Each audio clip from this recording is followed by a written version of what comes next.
Hello friends, आप देख रहे हैं आपका चैनल शेयर बाजार विद आयुष। और दोस्तों, बात करेंगे इस वीडियो में अजाक्स इंजीनियरिंग आईपीओ के डे थर्ड सब्सक्रिप्शन के बारे में। यानी आज दोस्तों ये आईपीओ टोटल कितना सब्सक्राइब हो पाया, अलॉटमेंट के चांसेस क्या रहने वाले हैं, एंड सबसे इंपॉर्टेंट बात क्या है, यहाँ पर सब्सक्रिप्शन जो है वो अच्छा निकल कर आया है या फिर आया है ख़राब, यही हम दोस्तों इस वीडियो में समझेंगे। तो आप लोग देखिएगा वीडियो को पूरा ज़रूर। सो देखिए, अजाक्स इंजीनियरिंग आईपीओ का ओवरऑल आज लास्ट दिन था और ये अपने आप में इंटरेस्टिंग था देखना कि कितना दोस्तों टोटल जो है वो आईपीओ सब्सक्राइब हो पाता है।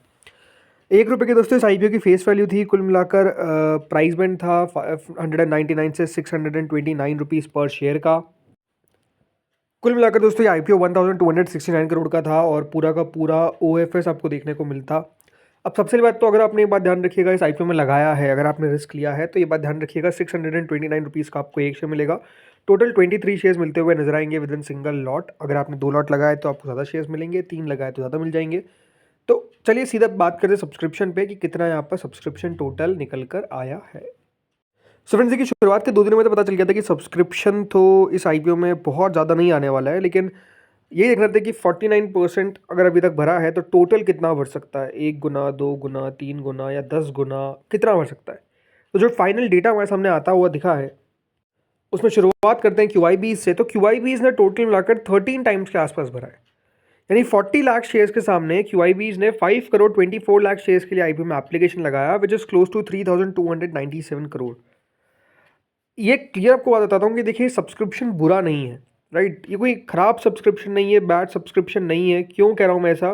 बिकॉज एक बात ध्यान रखिए, मार्केट्स का मूड माहौल कैसा है करेंटली। मार्केट का मूड माहौल है बैड, और उस खराब माहौल में भी अगर 13 गुना मतलब 10 गुना से ऊपर सब्सक्रिप्शन हमको आता हुआ दिख रहा है क्यूआईबीज का, 3000 करोड़ ही आया भली, स्टिल देखिए सब्सक्रिप्शन को आप ठीक ठाक मान सकते हैं। बुरा तो नहीं कह सकते, बहुत बढ़िया भी नहीं कह सकते, ऑब्वियसली बात है, बट हाँ, बुरा नहीं मान सकते, इसको आप ठीक ठाक बोल सकते हैं कि इतना सब्सक्रिप्शन आना भी देखिए अपने आप में बुरा नहीं है, क्योंकि मार्केट्स की हालत दोस्तों खराब है।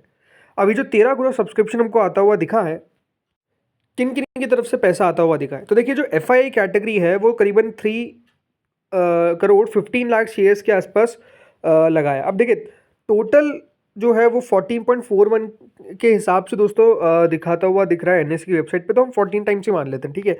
तो इसमें मेजरली जो पैसा है, इंटरेस्टिंग बात आपको बताता हूँ कि एफआईआई की तरफ से आता हुआ दिखा है करीबन 3 करोड़ 15 लाख शेयर्स के लिए application.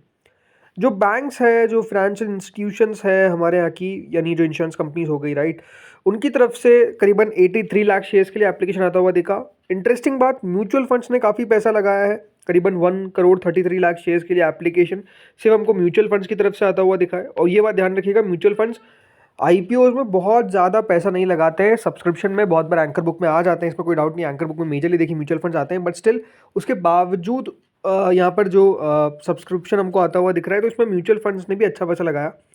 Others category 46 lakh shares के आसपास लगाती हुई दिखी। अच्छी बात क्या है कि देखिए, इस आईपीओ में अगेन आपको ज़्यादातर देखिए फ्लिपर्स देखने को नहीं मिलेंगे। फ्लिपर्स कौन है? फ्लिपर्स यानी बैंक्स, राइट। मेजरली देखिए बैंक्स जो होते हैं वो अप्लाई करते हैं लिस्टिंग गेन के लिए, बट क्योंकि देखिए लिस्टिंग गेन इतना क्लियर नहीं था, तो इसीलिए अगर आप देखेंगे तो बैंक्स जो है वो इस आईपीओ से उतना ज़्यादा पैसा नहीं लगाया और दूर रहना पसंद किया। उसके पीछे का रीज़न देखिए क्लियर है, बिकॉज बैंक्स मेजरली पैसा लगा रहे हैं, इंश्योरेंस कंपनीज मेजरली पैसा लगा रही है for listing gain. Listing gain लेकर वो निकल जाते हैं उसी दिन। लेकिन यहाँ पर दोस्तों कौन आया है? यहाँ पर आया है एफआईआई और यहाँ पर आया है mutual funds. Mutual funds majorly देखिए होल्ड करते हैं, एफआईआईज मेजरली होल्ड करते हैं, राइट। कोई भी देखिए 2-5% के लिए पैसा नहीं लगाता है। लगाएगा पैसा तो थोड़ा सा समय लेगा, उस कंपनी में रहेगा, देन देखिए यहाँ पर अगर उनको बेचना होगा तो बेचेगा। एटलीस्ट वो देखिए थोड़ा समय रुकना पसंद करते हैं, और ये अपने आप में एक अच्छी बात है कि यहाँ पर एफआईआई और म्यूचुअल फंड्स का मेजरली पैसा आया है। इसके बाद दोस्तों एचएनआई कैटेगरी आती है, जो ऑलमोस्ट 6 गुना के आसपास सब्सक्राइब हुई, यानी करीबन 1200 करोड़ रुपए इसकी तरफ से हमको आता हुआ देखने को मिला। और अच्छी बात है कि देखिए एचएनआई कैटेगरी ने भी अच्छा पैसा लगा दिया, राइट। करीबन इस पर जो बिग एचएनआई कैटेगरी है वो 7.67 टाइम सब्सक्राइब हुई है, यानी करीबन 220 लाख शेयर्स के सामने 1 करोड़ 54 लाख शेयर्स के लिए हमको एप्लीकेशन आता हुआ दिखा, which is close to 970 crore. अब आपका सवाल होगा कि अगर मैंने बिग एचएनआई में पैसा लगाया है तो मेरे चांसेस क्या रहने वाले हैं, क्या मुझे अलॉटमेंट पक्का मिलेगा? देखिए, अलॉटमेंट मिलना तो चाहिए, बट क्योंकि 7.6 टाइम सब्सक्राइब हुआ है, और ये बात ध्यान रखिएगा उसको डिवाइड आपको 5 से करना रहता है, तो मोटा मोटी ये है कि हर 1.5 में से एक को अलॉटमेंट मिल जाएगा। बट अगेन चांसेस बहुत ज़्यादा है आपके कि आपको अलॉटमेंट मिलता हुआ दिखेगा। वहीं जो स्मॉल एचएनआई पोर्शन है वो 3.58 टाइम सब्सक्राइब हुआ है, करीबन 226 करोड़ रुपीज़ हमको इनकी तरफ से आता हुआ दिखा है।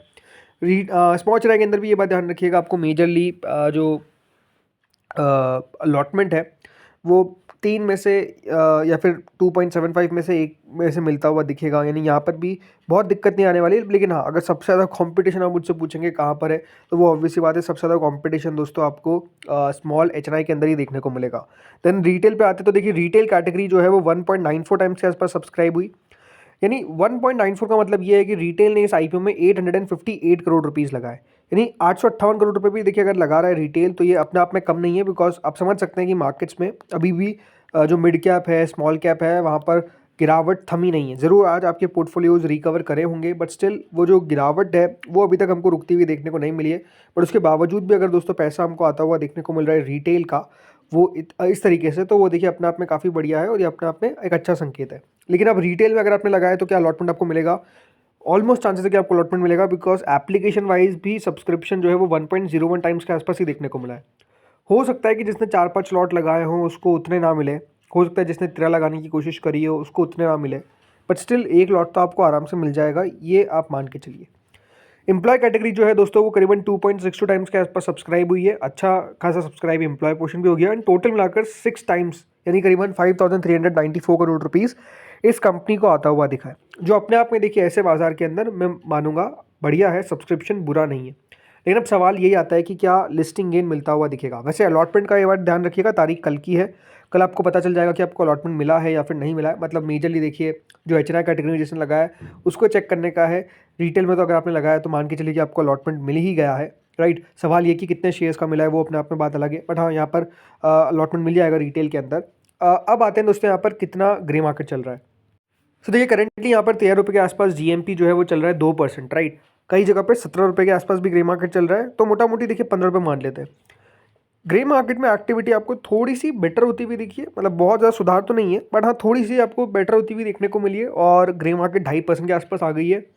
ये बात सही है कि देखिए क्या ग्रे मार्केट इतना टिक पाएगा, ये अपने आप में एक सवाल है।